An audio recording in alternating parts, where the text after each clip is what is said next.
Efésios capítulo 1, eu quero ler os versículos 13 e 14. Efésios 1, 13 e 14, diz assim: Nele, quando vocês ouviram e creram na palavra da verdade, o evangelho que os salvou, vocês foram selados com o Espírito Santo da promessa, que é a garantia da nossa herança, até a redenção daqueles que pertencem a Deus, para o louvor da sua glória. Eu vou ler novamente. Nele, quando vocês ouviram e creram na palavra da verdade, o evangelho que os salvou, vocês foram selados com o Espírito Santo da promessa, que é a garantia da nossa herança, até a redenção daqueles que pertencem a Deus, para o louvor da sua glória. Vamos orar. Deus, nós nos colocamos diante do Senhor e da Tua palavra e pedimos que o Senhor venha falar conosco nessa manhã, por meio da Tua palavra e do Teu Espírito. O Espírito que inspirou a palavra, use a palavra para falar aos nossos corações, para nos instruir, para nos edificar, para nos consolar, para aumentar a nossa fé e a nossa confiança e a nossa esperança no Senhor. É isso que te pedimos, em nome de Jesus e para a Tua glória. Amém. O Espírito Santo de Deus é Deus. Esta é uma daquelas doutrinas cristãs que nós só podemos compreender por meio da revelação.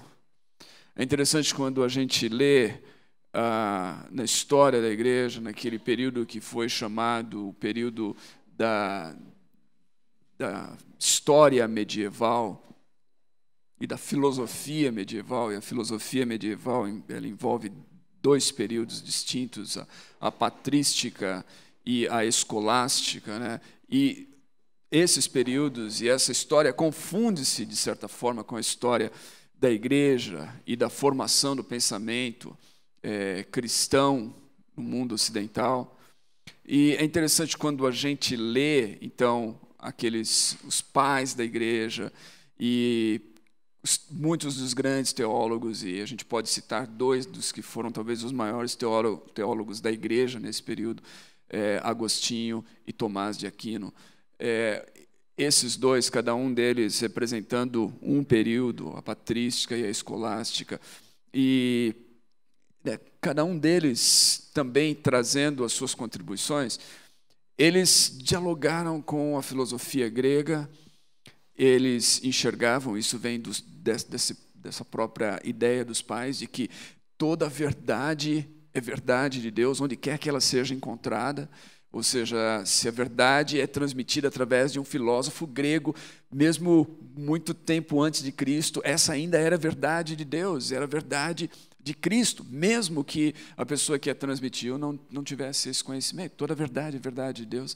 E então, portanto, eles dialogavam com essas filosofias e eles tentaram, principalmente Tomás de Aquino, tentaram mostrar então a realidade de Deus através da razão. Eles acreditavam que a razão era uma dádiva de Deus para o ser humano e que era possível, portanto, através do conhecimento racional, do exercício da razão, você provar, era um termo utilizado, provar a existência de Deus, né? E aí daí surgiram então os argumentos da prova da existência de Deus durante aqueles períodos. Mas eles acreditavam então que você, sem fazer uso de qualquer argumento religioso, sem fazer uso de qualquer apelo para a religião, você simplesmente pelo uso racional dos argumentos você poderia argumentar que há um Deus, que Deus existe e tudo mais. No entanto, apesar disso, e apesar de usarem esses argumentos, esses homens todos, eles reconheciam que há nas Escrituras, e eles, então, você fazia uso da razão, e a razão era suficiente para provar certas coisas, mas eles entendiam que havia as Escrituras como a revelação de Deus.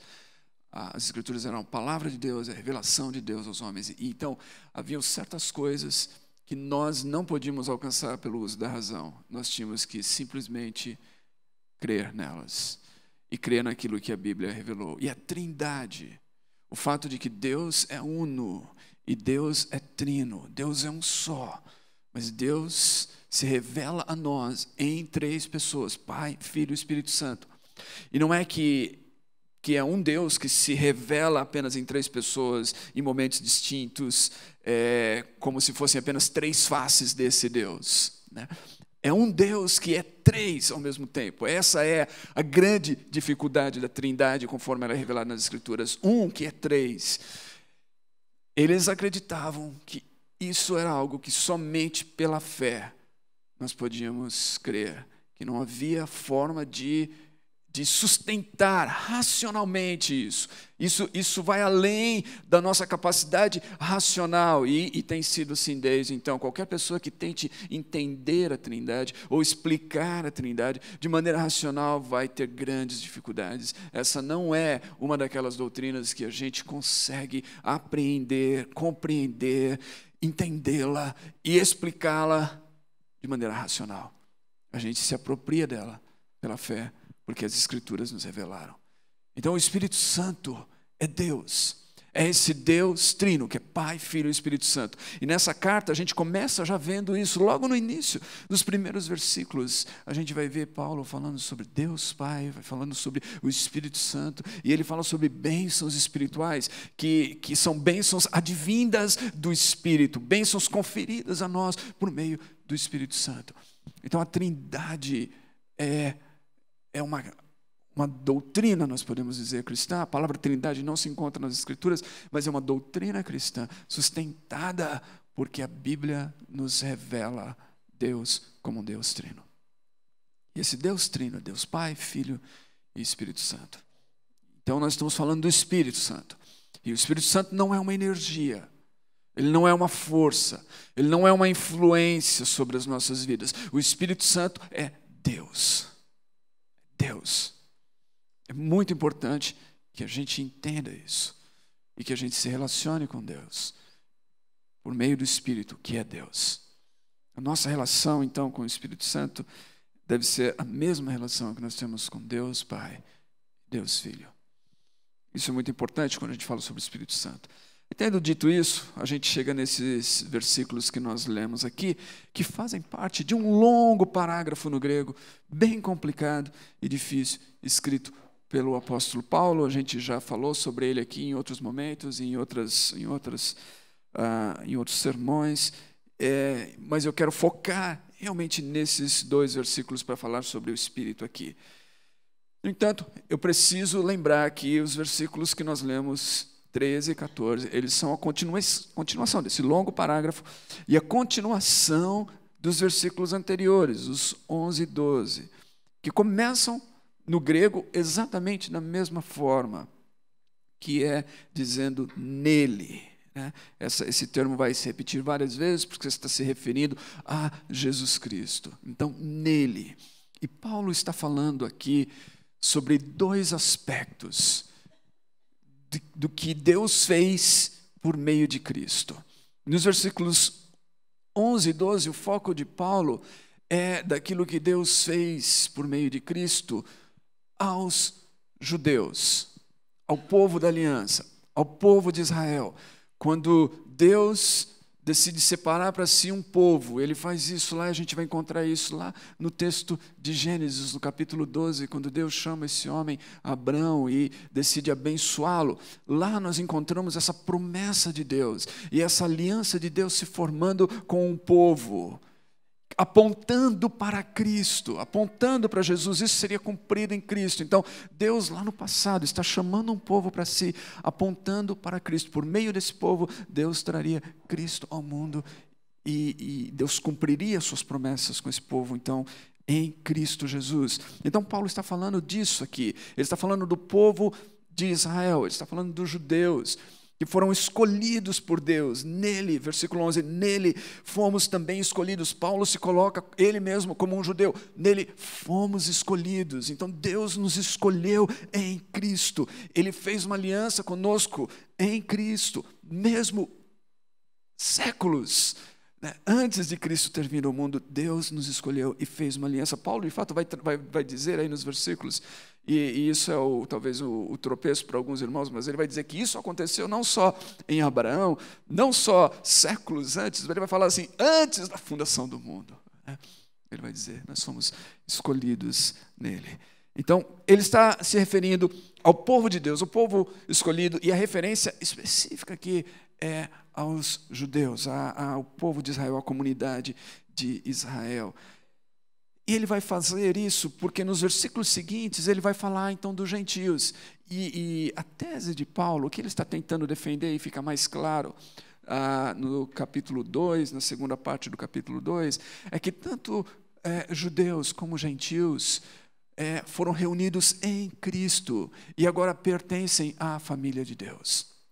Então não há distinção e não há separação, porque tanto um quanto o outro só alcançaram essa bênção, só alcançaram essa salvação, só alcançaram essa redenção, só foram inclusos como povo da aliança por meio de Cristo Jesus. É esse o tema de Paulo, essa é a tese de Paulo, e ele começa a desenvolvê-la então aqui nos versículos 11 até o 14, nos versículos 11 e 12, focando nos judeus convertidos, nos versículos 13 e 14, focando naqueles que são gentios, dos quais a maioria, se não todos nós, fazemos parte.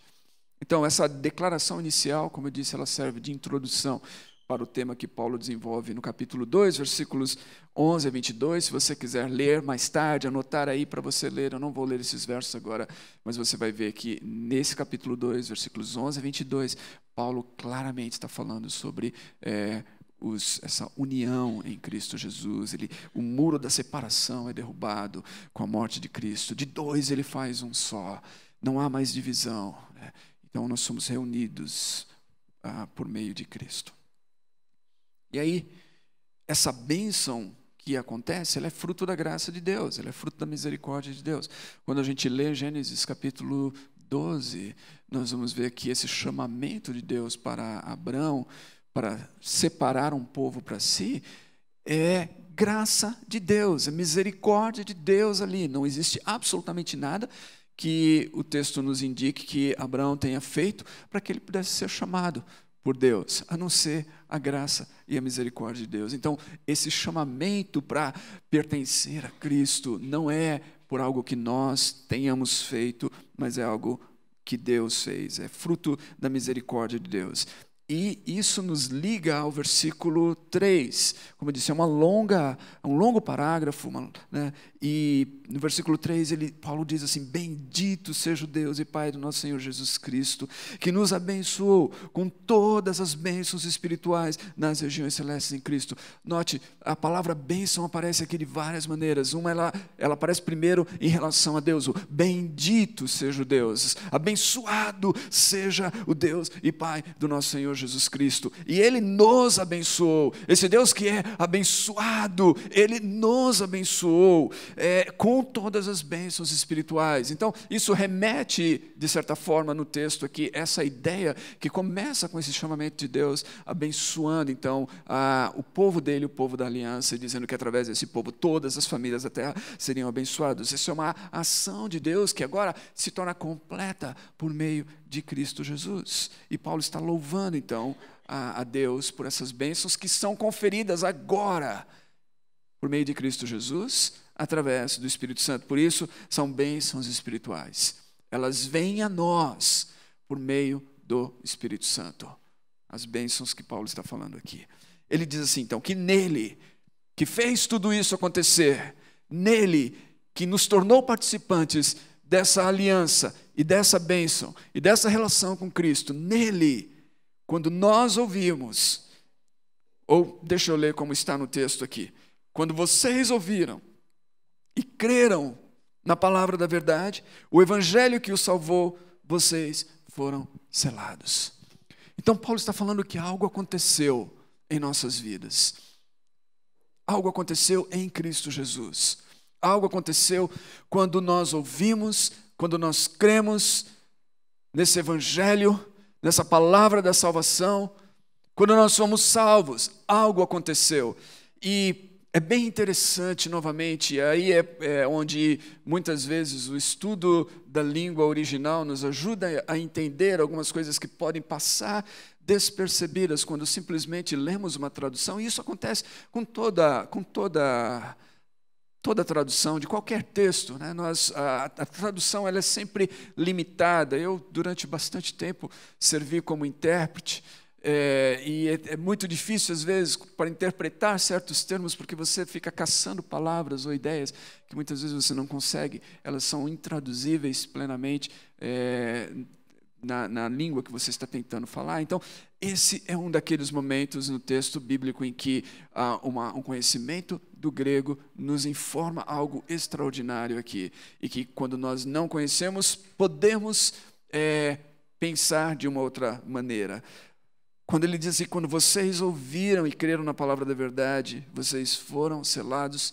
Para muitas pessoas, a ideia que pode passar é a ideia de que primeiro nós ouvimos e cremos, depois nós fomos selados. Ou seja, que o fomos selados é um ato subsequente ao ouvir e crer. Mas a forma grega aqui vai nos informar, numa das coisas mais difíceis do grego, para mim, pelo menos, ao estudar, essa forma grega do particípio, do verbo no aoristo, ela vai nos informar que esse ato de ouvir, crer e ser selado acontece simultaneamente, ao mesmo tempo.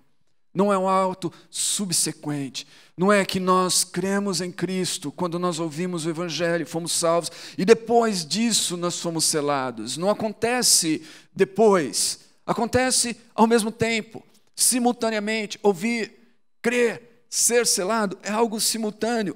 O que novamente nos leva à conclusão de que isso acontece durante aquilo que nós chamamos de conversão, de salvação, de regeneração, e isto só é possível por meio do Espírito Santo. Ou seja, salvação, meus queridos, é obra do Espírito Santo. Então, a primeira coisa que eu gostaria de salientar aqui nessa manhã, ao falar sobre o Espírito Santo, nesse texto de Efésios, capítulo 1, é que salvação é obra do Espírito Santo. Ninguém é salvo sem a atuação do Espírito Santo. Não existe forma. Isso é importantíssimo a gente lembrar. Isso é importantíssimo lembrar nos nossos esforços evangelísticos. Nós não temos a capacidade de salvar ninguém. Nós não temos a capacidade de converter ninguém. Nós podemos orar, nós podemos implorar, nós podemos clamar e devemos fazer essas coisas. Só Deus pode fazê-lo. Ele faz isso por meio do seu Espírito Santo. É o Espírito Santo que age no coração do homem para que ele possa ouvir. Ou seja, nós não temos condições sequer de ouvir a palavra sem que o Espírito Santo esteja atuando. Pense bem nisso. Sem a atuação de Deus, por meio do Espírito Santo, nós não temos sequer condições de ouvir a palavra. É por isso que às vezes as pessoas ouvem e não ouvem nada. É como se não tivessem escutado nada, é como se estivessem mudas. No Evangelho de João a gente encontra essa expressão, que é a expressão de como se estivéssemos mortos, e o morto não escuta nada. Tente falar com o morto, você pode gritar com o morto, você pode fazer tudo com o morto não ouve nada. Então até o ouvir é obra, é atuação do Espírito Santo. Esse ouvir a palavra e crer, receber, essa recepção da palavra não acontece sem que o Espírito Santo haja em nossas vidas. Então, isso tudo acontece por ação do Espírito Santo para que possamos ser salvos. Por isso, ele diz que quando vocês ouviram e creram nessa palavra da verdade, o Evangelho que o salvou, o Evangelho da salvação, o Evangelho, essas boas novas de que Deus estava em Cristo reconciliando o mundo consigo mesmo, não imputando aos homens os seus pecados. Este é o Evangelho. É aquilo que Deus fez quando nós não podíamos fazer nada. Quando nós estávamos mortos, ele vai desenvolver no capítulo 2, estávamos mortos em nossos delitos e pecados, éramos escravos dessa condição, não tínhamos como nos livrar, estamos sendo conduzidos como uma correnteza para a destruição. Deus, que é infinito amor e misericórdia e bondade, agiu em nosso favor. Deus, interrompeu isso. Deus, por sua graça, fez o que jamais poderíamos fazer nós mesmos. Este é o Evangelho. Essa é a mensagem de salvação que Deus usou. E quando nós ouvimos e cremos e fomos selados, fomos salvos. No mesmo momento que o Espírito Santo agiu. Novamente, isso é obra de Deus.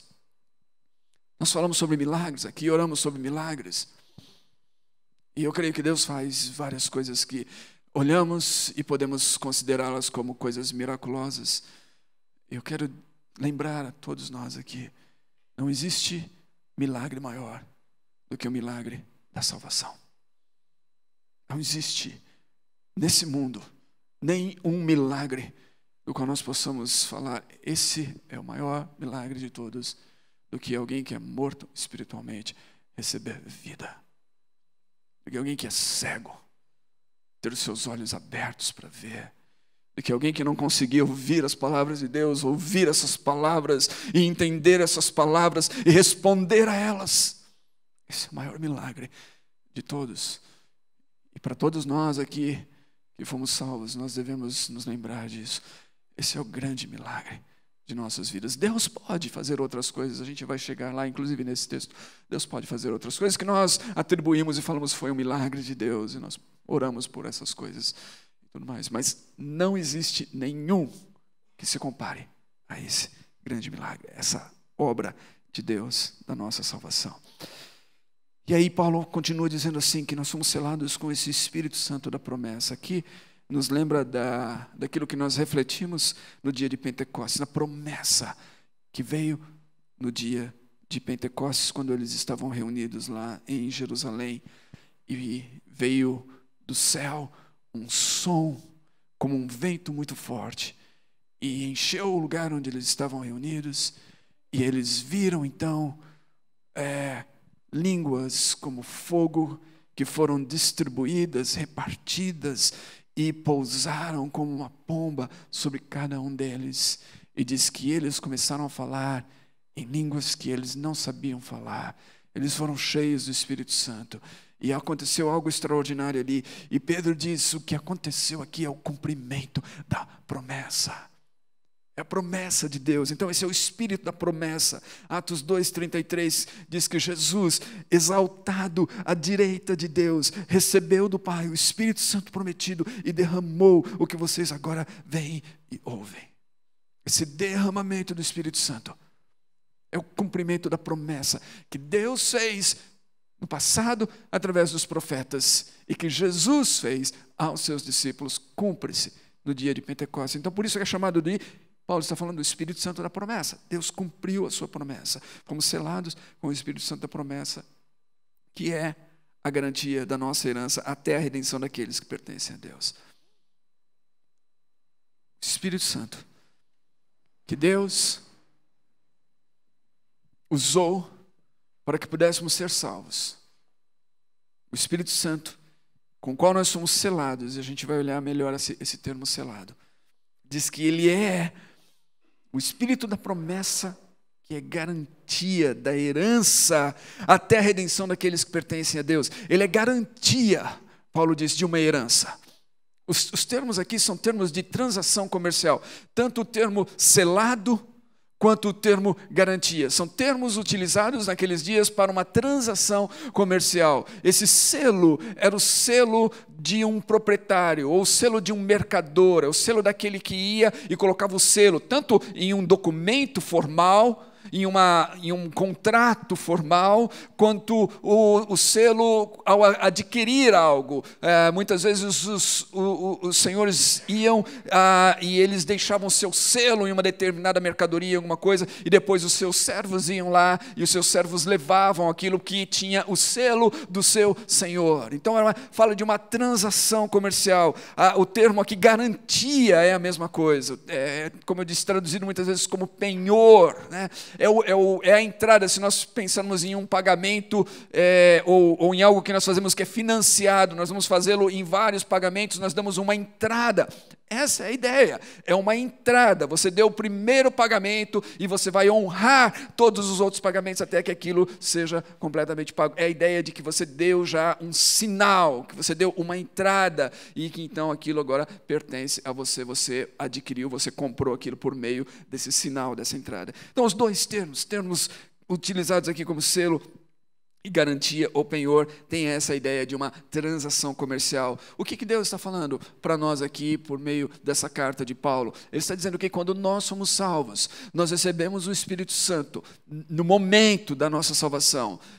É simultâneo, aconteceu ali naquele instante. Não seríamos salvos jamais sem a atuação do Espírito Santo, sem que o Espírito Santo estivesse então sendo dado a nós. Nesse momento nós somos selados então. Deus nos marcou com o seu selo e isso é uma garantia de Deus da nossa herança, daquilo que Deus prometeu a nós. Esse Espírito que veio como cumprimento de uma promessa, ele também é um sinal de que essa promessa que se cumpriu por meio do Espírito Santo continua até que seja cumprido todas as promessas de Deus feitas a nós, o seu povo. Então ele é a garantia dessa herança até a redenção daqueles que pertencem a Deus, ou seja, até o final, até a consumação dos tempos.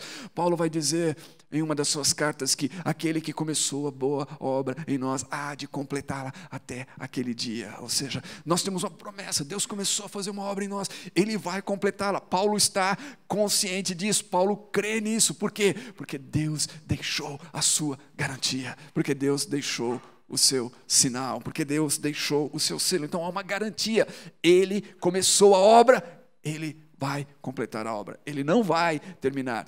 E aí nós estamos falando de um Deus, é bem interessante isso, nós falamos de transações comerciais, e todos nós sabemos que é possível que pessoas façam uma transação comercial, deem um pagamento de entrada e depois não honrem os demais pagamentos, ou não honrem aquele contrato, aquela transação e tudo mais. Mas nós estamos falando de um Deus que é fiel, que honra aquilo que Ele faz, que Ele diz, aquilo que Ele prometeu. Esse Deus é fiel. Então, esse selo, essa garantia será honrada. Nós podemos crer nisso, nós podemos nos apegar a isso. No capítulo 4, versículo 30, Paulo vai usar a mesma imagem quando ele diz: não entristeçam o Espírito Santo de Deus. Não entristeçam. Note aqui esse aspecto do Espírito Santo como uma pessoa, né? Não como uma influência, uma força. Você não entristece uma influência. Você não entristece uma força, uma energia, você entristece uma pessoa. O Espírito Santo aqui tem uma característica de pessoa, de um ser pessoal. Assim como Deus, assim como Jesus, o Espírito Santo aqui recebe uma atribuição pessoal. Não entristeçam o Espírito Santo de Deus, com o qual vocês foram selados para o dia da redenção. Então nós recebemos o Espírito como um selo e como uma garantia. O Espírito Santo é Deus em nós como esse selo. Esse selo é um selo de pertencimento e de proteção, como eu disse. Nós pertencemos a Deus por causa desse selo. 2 Coríntios capítulo 1, versículos 21 e 22, a gente vai encontrar novamente Paulo usando essa mesma imagem do selo e da garantia, quando ele diz assim: ora, é Deus que faz que nós e vocês permaneçam firmes em Cristo. É Deus quem faz, ou que faz, que nós e vocês permaneçam firmes em Cristo. É Deus. Lembre-se disso. É Ele, não nós. Nossa salvação, meus queridos, depende de Deus. É Deus que faz. Que nós e vocês permaneçam firmes em Cristo. Ele nos ungiu, nos selou como sua propriedade. E pôs o seu Espírito em nossos corações como garantia do que está por vir. Então, Paulo está dizendo aqui o mesmo que ele diz aos Efésios. Nós recebemos o Espírito. Nós pertencemos a Deus. Esse é o selo de propriedade. Somos dele. Somos de Deus. Pertencemos a Ele. E nós temos essa garantia em nós daquilo que vai vir. É o primeiro, como eu disse, o primeiro pagamento, é o penhor daquilo que vai vir. Agora, é bem interessante isso. Isso indica não apenas a segurança que receberemos a nossa herança com Deus no final de nossas vidas. Indica isso, é uma segurança, é uma garantia, nós vamos receber, mas não apenas isso. Indica também que Ele já nos concede agora uma prova, no sentido de que nós podemos experimentar uma pequena fração, assim como a primeira parcela de um pagamento é uma fração desses pagamentos que virão, nós podemos agora experimentar uma prova que Ele nos concede daquilo que nós iremos receber no futuro com Ele, na glória. O Espírito Santo que age em nós para a nossa salvação, nos dá agora uma prova. Podemos experimentar. É como quando você vai num lugar, você vai comer alguma coisa, principalmente hoje em dia, quando você vai num self-service de sorvetes. E aí você olha ali, tem um monte de sorvetes, e você quer provar algum sabor, alguma coisa. E antes de você, então, escolher, você prova aquele sabor.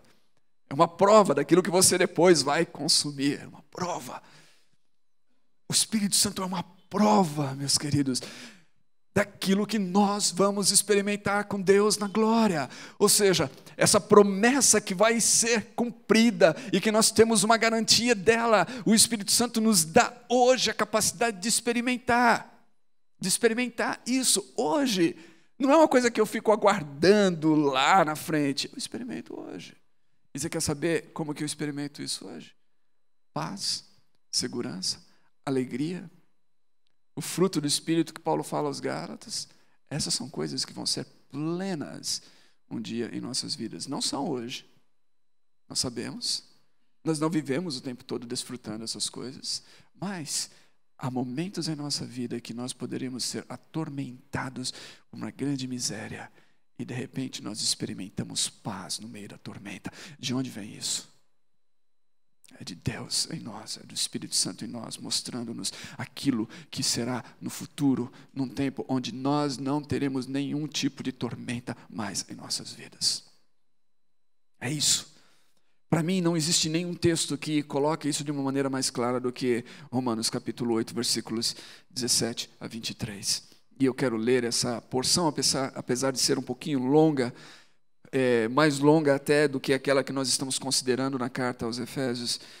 Mas, para mim, essa porção de Romanos 8, versículos 17 a 23, é aquela que melhor exemplifica o que significa isso. Essa porção de algo que há de vir. Paulo diz assim, versículo 17: se somos filhos, então somos herdeiros. Nota a ideia da herança. Somos herdeiros, herdeiros de Deus e co-herdeiros com Cristo. Se de fato participamos dos seus sofrimentos, para que também participemos da sua glória. Considero que os nossos sofrimentos atuais não podem ser comparados com a glória que em nós será revelada. Paulo está dizendo aqui que nós somos filhos de Deus, nós somos herdeiros dessas promessas, co-herdeiros com Cristo. Cristo venceu, Cristo é vitorioso. Ele nos prometeu que nós seremos os vencedores também. Não se turbe o vosso coração, crede em Deus, crede também em mim. Nós cantamos hoje de manhã. Ele diz, no mundo vocês terão muitas aflições, não fiquem perturbados, tenham bom ânimo. Eu venci o mundo. Ele venceu, nós venceremos com Ele. Nós cremos naquele que venceu. Nós somos herdeiros e nós somos co-herdeiros com Ele. No entanto, Paulo está dizendo que nós participamos nessa vida, nesse tempo presente, de muitos sofrimentos. Nós participamos de aflições, mas devemos entender que os sofrimentos desse tempo não se comparam com a glória que um dia nós desfrutaremos com Ele.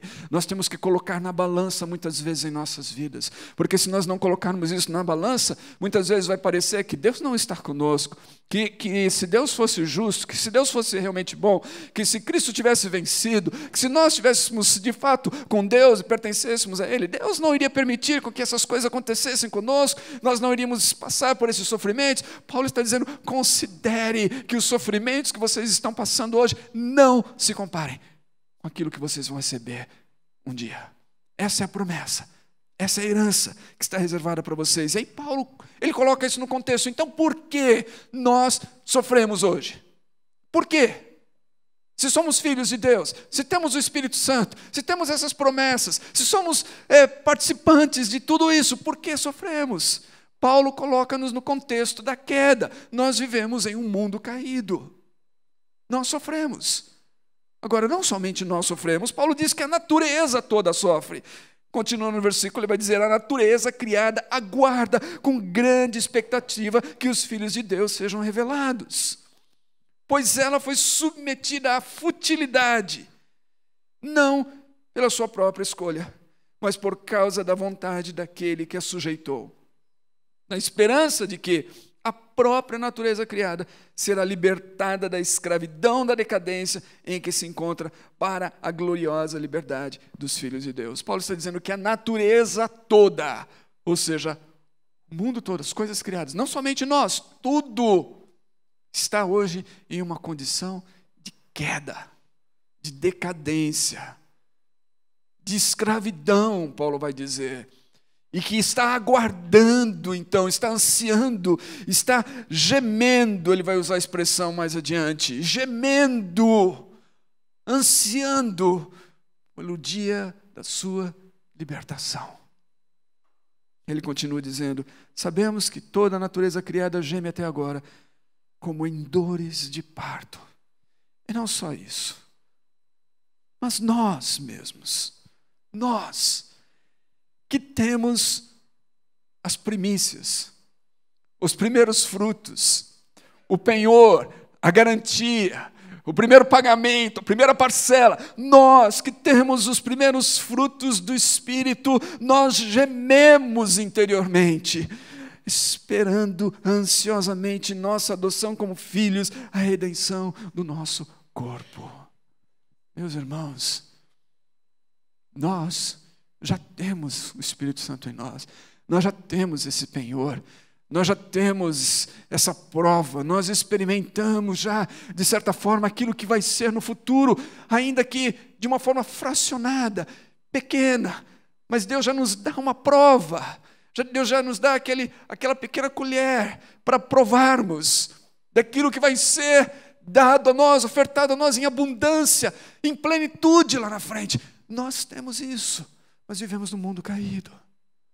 Vivemos num mundo marcado ainda pela queda, pelo pecado, pelo sofrimento. Vivemos num mundo ainda em que nós, apesar de experimentarmos isso espiritualmente, vivemos num corpo corruptível, mortal. Você e eu. Temos Deus em nós. Nosso espírito foi renovado, foi refeito. Temos toda essa esperança dentro de nós. Mas cada dia que passa, nosso corpo morre um pouquinho mais. Cada dia que passa, morrem células do nosso corpo. Elas se refazem, mas nós estamos num processo de decadência. Nós estamos num processo de envelhecimento. Nós percebemos isso. Nós vivemos nesse corpo. Nós vivemos num mundo caído. Nós aguardamos, Paulo está dizendo, a adoção como filhos, a redenção do nosso corpo. Isso vai se cumprir lá na frente, não agora. Portanto, ainda experimentamos dores e sofrimentos nesse mundo. Portanto, não recebemos tudo aquilo que um dia receberemos, mas temos uma garantia, nós vamos recebê-lo. Por isso, Paulo vai dizer, nós não desanimamos, por isso nós seguimos adiante. Por isso nós colocamos na balança os sofrimentos comparados com a glória futura. Nós cremos. Deus já iniciou. Ele vai completar. Para isso, nós temos o Espírito em nós, dentro de nós. O selo de pertencimento de Deus.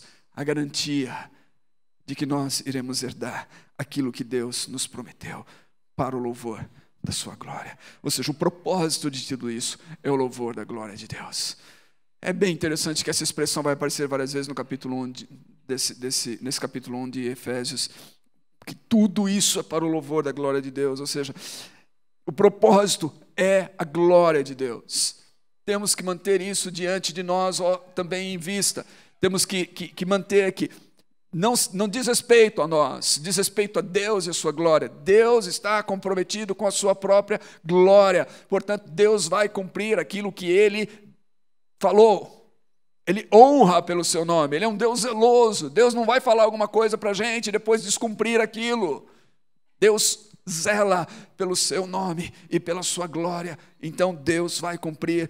Tudo isso é feito para a glória de Deus. Nós somos criados para isso, Paulo diz. Nós somos salvos para isso. Nós devemos viver por isso, para a glória de Deus. Toda a nossa vida é para a glória de Deus. Quando Jesus fala do Espírito Santo na carta de João, ou no Evangelho de João, registrado lá no Evangelho de João, no capítulo 16, ele está falando com seus discípulos, pouco antes da sua morte, da sua paixão, da sua glorificação.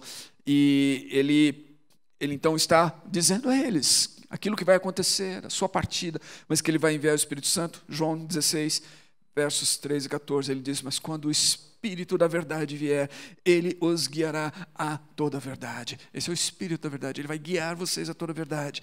Não falará de si mesmo, falará apenas o que ouvir. Ele lhes anunciará o que está por vir. Ele me glorificará, porque receberá do que é meu e o tornará conhecido. Nós recebemos isso para a glória de Deus. O Espírito Santo foi dado a nós para a glória de Deus, para o louvor da glória de Deus. A salvação foi efetuada em nós por meio do Espírito Santo para que Deus seja glorificado. Tudo é para o louvor da sua glória. Então o objetivo da nossa salvação, o propósito da nossa salvação, o propósito da nossa vida, o propósito da nossa existência é a glória de Deus. E Deus zela por sua glória. Por isso, meus irmãos, nós podemos crer. Nós podemos confiar. Nós não precisamos ficar temerosos, pensando assim, mas será que Deus vai fazer aquilo que Ele falou? Deus vai fazer aquilo que Ele nos prometeu em sua palavra. Deus vai completar a boa obra que Ele começou em nós. Deus vai honrar aquilo que Ele falou. Deus vai fazer. Como sabemos disso? O Espírito Santo em nós. O Espírito de Deus em nossos corações. E aí Paulo desenvolve esse tema no restante da carta aos Efésios. Ele vai dizer então que por causa disso nós nos tornamos moradas de Deus no Espírito. Capítulo 2, finalzinho do capítulo 2. Judeus e gentios foram unidos e nós nos tornamos morada de Deus no Espírito. Nós não só pertencemos a Deus, mas somos morada de Deus. Deus vive em nós por meio do seu Espírito Santo. E isso tem implicações em nossa vida. O modo como nós vivemos, as nossas escolhas, o modo como nós conduzimos o nosso corpo. Paulo vai desenvolver na carta aos Coríntios. Ele vai dizer aqui que nós devemos conduzir os nossos corpos de maneira sábia. Nós não devemos contaminá-lo com a imoralidade. Por quê? Porque o nosso corpo é morada de Deus.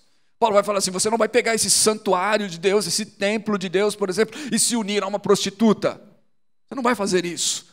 Você tem que honrar o corpo, porque esse corpo é santo, é morada de Deus. Tem implicações, o fato de que nós somos morada de Deus no Espírito, tem implicações no modo como nós conduzimos a nossa vida, implicações práticas, nas escolhas que fazemos, inclusive nas coisas que nós consumimos. Mais adiante Paulo vai falar assim, não se embriaguem com vinho no qual há dissolução, mas o que? Encham-se do Espírito Santo, sejam cheios do Espírito Santo. As escolhas que nós fazemos em relação àquilo que nós bebemos, àquilo que nós consumimos, as coisas que nós comemos e como comemos e tudo mais, todas elas têm implicações na nossa vida e nesse fato de que nós somos moradas de Deus no Espírito. Então é importante isso, quando nós pensamos no Espírito Santo.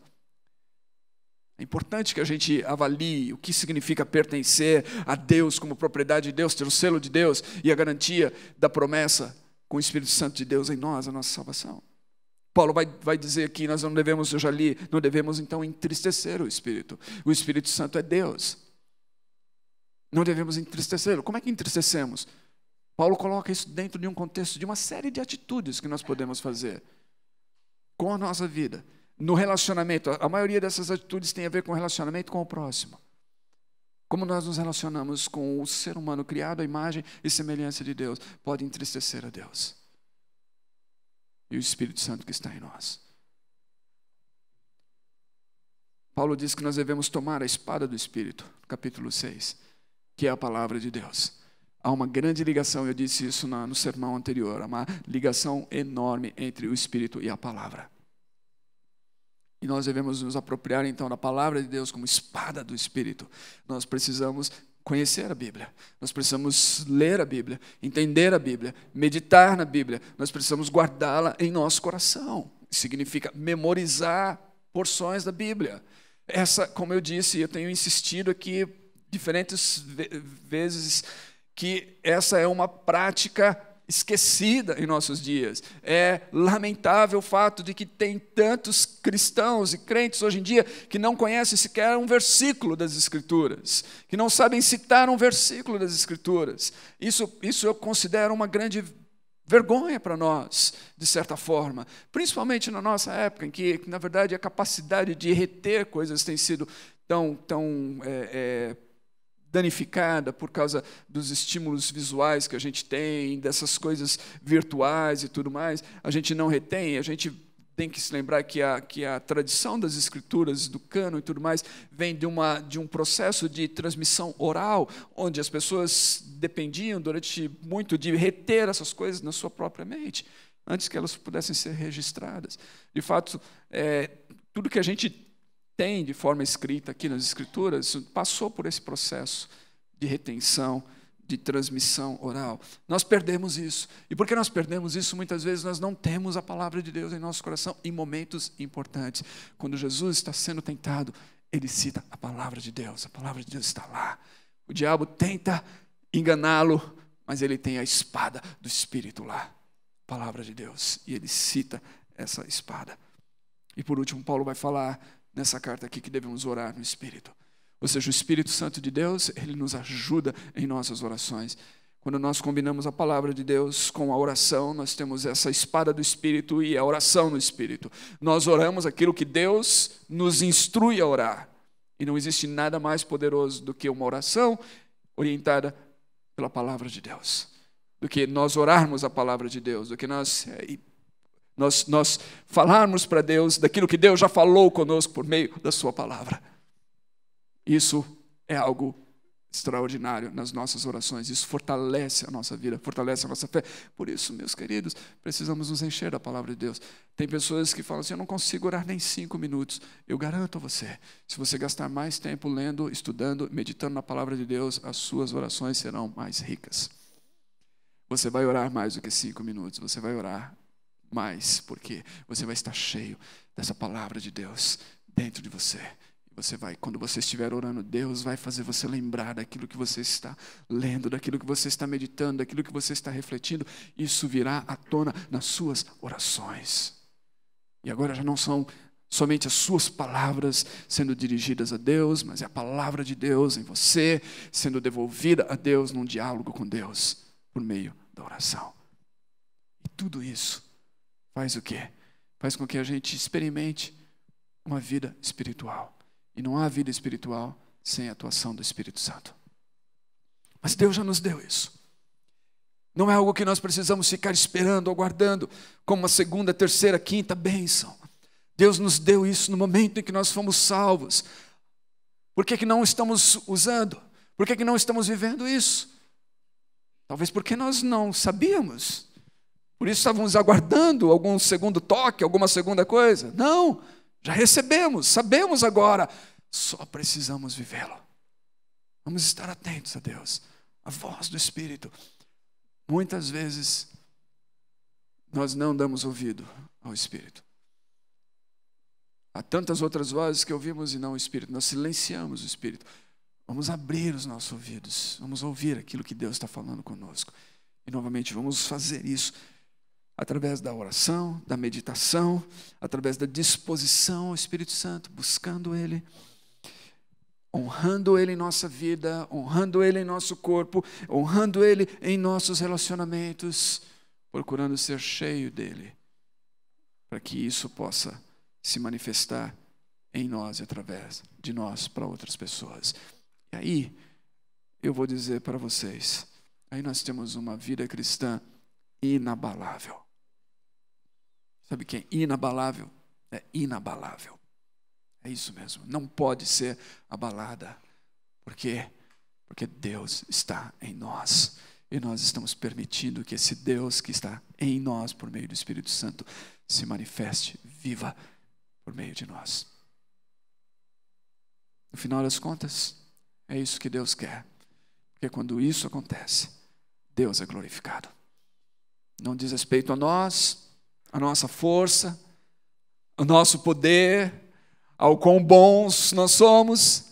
Diz respeito unicamente de que nós permitimos que esse Deus que começou a sua boa obra em nós continue atuando em nós por meio do seu Espírito Santo e nos transformando até um dia em que nós estaremos diante dele, diante da sua face e seremos completamente plenos dele.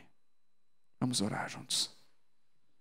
Deus, eu quero orar aqui hoje, nessa manhã, por irmãos e irmãs que estão reunidos comigo neste dia. Deus, eu oro para que o Senhor nos ajude a entender. Paulo, ao escrever essas palavras aos cristãos das igrejas que se reuniam naquela cidade de Éfeso, ele também ora para que esses cristãos possam ter os olhos do seu interior abertos para entender essas coisas. E Deus, eu me lembro disso, me lembro que não é possível que a gente venha entender essas coisas sem que o Senhor atue em nós. Algumas dessas coisas estão além da nossa capacidade de compreensão, como Paulo também ora para que eles possam compreender aquilo que vai além do entendimento. Não é possível, através de um esforço mental, racional, lógico, entendermos algumas dessas coisas. É obra do Senhor. Depende da tua atuação. Depende do teu espírito. Portanto, Senhor, faça isso. Como fruto da tua bondade, misericórdia e graça, haja em nós, para que possamos entender aquilo que não poderíamos entender de outra maneira. Abra os nossos olhos espirituais, que possamos entender e saber que Deus vive em nós por meio do seu Espírito. Que nós somos morada, santuário de Deus no Espírito. Que nós não pertencemos a nós mesmos, nós pertencemos a Ele. Que isso nos dá uma tremenda segurança. Que ainda que alguém mate o nosso corpo mortal, que pode não ser morto de maneira violenta nessa vida, mas que um dia vai descer à sepultura, nós temos uma vida que ninguém pode tirar de nós. E nós temos uma garantia disso. E é o Espírito Santo em nós. E isso nos enche de esperança. Isso nos enche de paz no meio da tormenta. Isso nos dá uma alegria indescritível. E não depende das circunstâncias, que é capaz de louvar o Senhor nas fornalhas e nos desertos e nas noites escuras e nas prisões. Porque não depende de nós, que não depende das circunstâncias e dos problemas e do sofrimento, mas que brota do Espírito Santo que está em nós, dentro de nós, nos lembrando da herança que temos reservada com todos os santos em Cristo Jesus. Nós somos mais do que vencedores e nada pode nos separar disso. Nada pode nos separar desse amor. E isso nos leva adiante, nos dá uma fé inabalável, faz com que nós possamos viver nesse mundo não como donos de nossa vida, mas como mordomos. Faz com que nós façamos escolhas que promovam Deus e a sua glória, porque para isso fomos criados e salvos e selados com o Espírito Santo.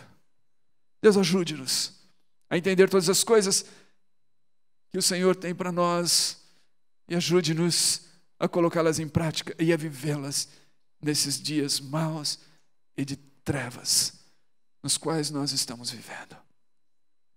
Para que a tua luz brilhe na escuridão, para que sejamos de fato sal da terra, para que possamos com a nossa vida anunciar esse reino vindouro, até que ele venha em sua plenitude.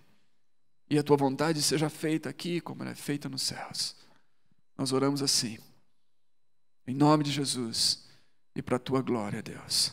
Amém e amém.